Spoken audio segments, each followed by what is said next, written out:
glorious, glorious. How we doing? I'm so sorry for the.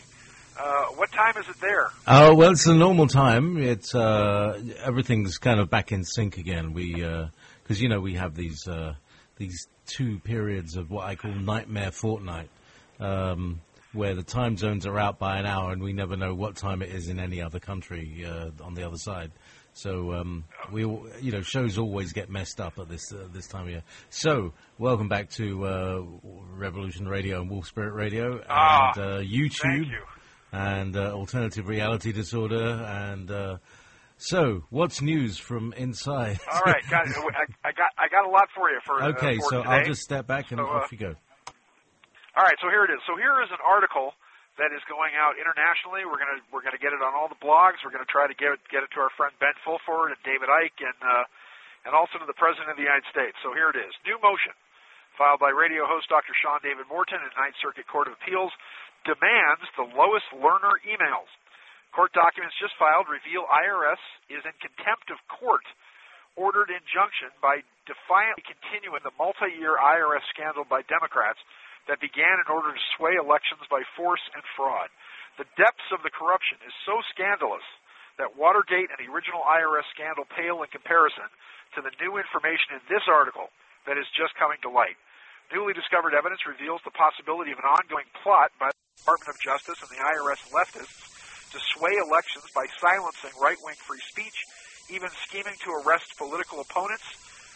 There's an article on Judicial Watch that you can take a look at if you care to.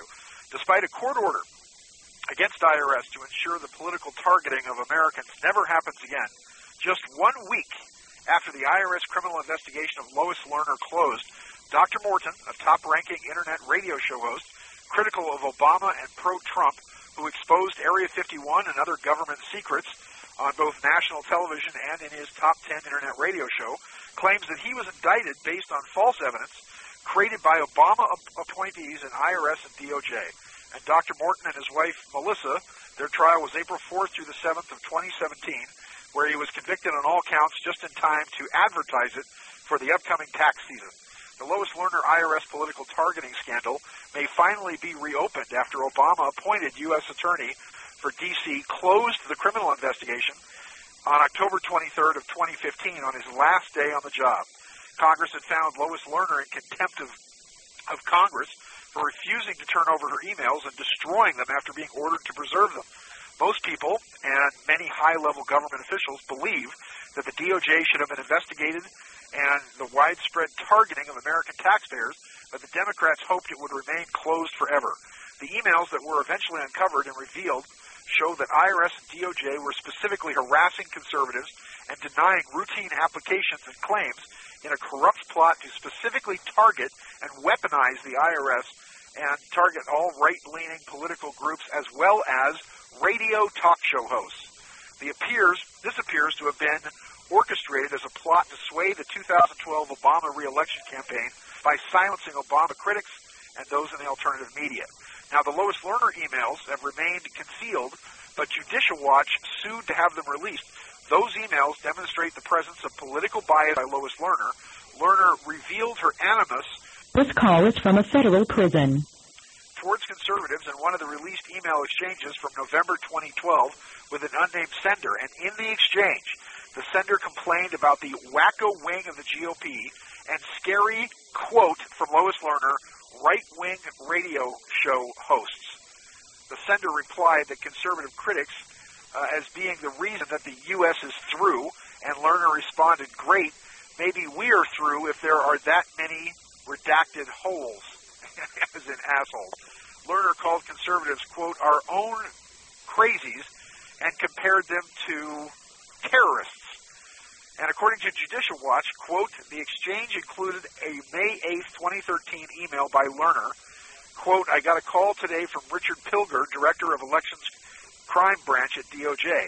He wanted to know who at IRS and the DOJ folks could talk to about Senator Whitehouse's idea at the hearing that DOJ could piece together false state cases about applicants who, quote, lied, this is their words now, on their 1024s saying they weren't planning on doing political activity and then turning around and making large visible political expenditures.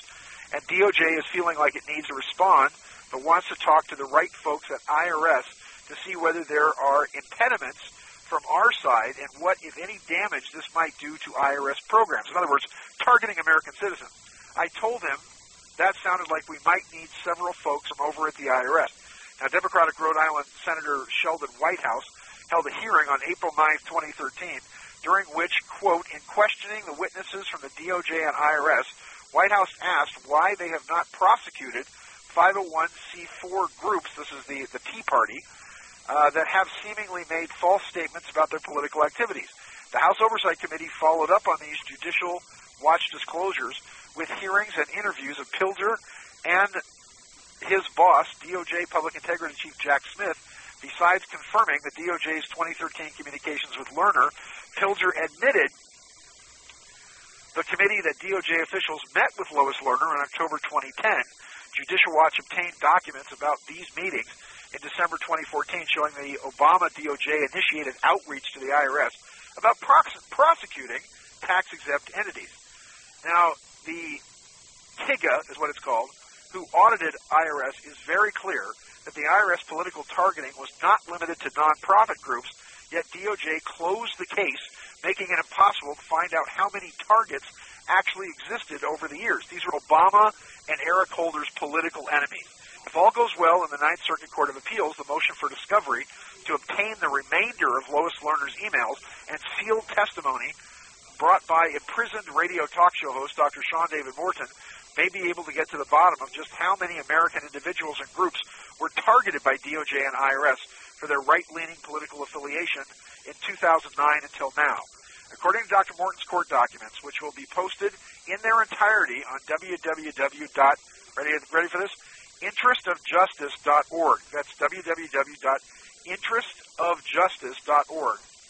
The IRS and DOJ conspired to falsely charge he and his wife Melissa for false claims, conspiracy to defraud IRS, and fictitious instruments.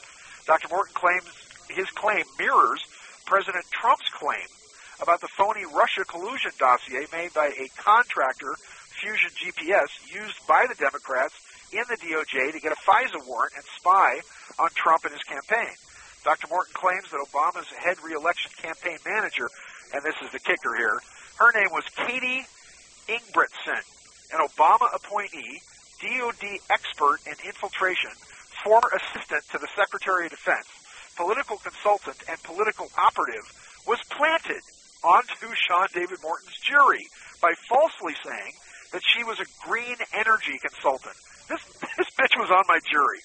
Dr. Morton has asked President Trump to investigate the jury for possible foreign nationals and criminals because two jurors said they lived in the area only 30 to 40 minutes, and a lot of jurors have multiple aliases that may likely be connected to nefarious gang and criminal syndicate activities.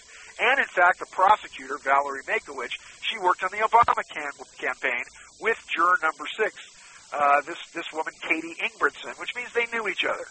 The Republican House Ways and Means Committee and numerous reporters, such as Kimberly Strassel from the Wall Street Journal, have publicly explained that the IRS scandal was specifically timed to silence conservative opposition before the 2012 Obama re-election campaign. And the IRS scandal began during the Obama re-election campaign that was managed by Ingebrigtsen and her campaign team, once again a member of my... This call is from a federal prison. ...who described themselves as hackers because the IRS targeting scandal involved the same Laguna and El Monte, California IRS office, also involved in this case during the same years, and it is dubious that Ingebrigtsen was randomly chosen for the jury. All right, that's basically all I have time for to read of this. I might be able to call back in half an hour, but I'm going to give this to you to post, okay, so that everybody can have it, and you can put it out there. Okay, JP? Okay, best of luck, Sean. All right, thanks. Well, as I said, all the appeal stuff goes in this week, so with God's help and your prayers, I hope to be out of here pretty soon. Okay, Godspeed. Speak to you soon. All right, thank you, brother. Bye-bye.